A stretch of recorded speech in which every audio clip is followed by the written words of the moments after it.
Alright, so I'm going to do a quick review for this GE Profile trash compactor. It was a little bit expensive. I think it was a little over $1,000 typical retail.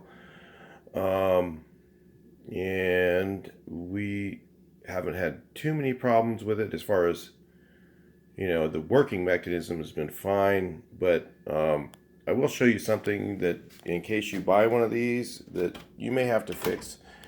The foot pedal is only made out of plastic, and it's pretty kind of lightweight plastic. And let me see if I can get my light to turn on. I don't know if I can.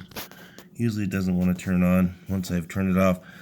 But there is a little hinge point right here where you see this screw.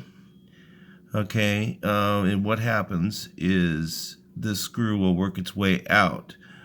And what we've done is we go ahead and take it out, and I went to Harbor Freight Tools and I got some epoxy. It's $1 for the epoxy, okay? And then while the screw is out, mix up some epoxy, put it on the threads, put it back in the hole, and since then we haven't even had any problems with that. So if you're thinking about buying one of these, that's one of the things that you probably have problems with.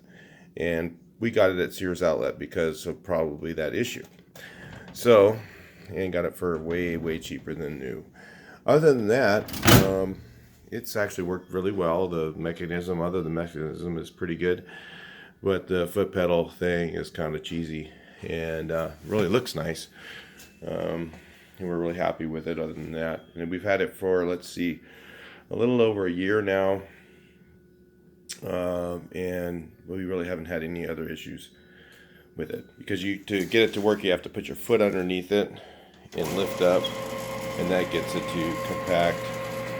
So that extra movement causes and it's pretty quiet, it's not too loud, causes the problem with the screw to come out. But since I've done that, I've had no problems with it. It actually happened to me about a month after we got it. So I put the epoxy on the threads, put it back in there, no issue. Alright, so I'll talk to you guys in the next video.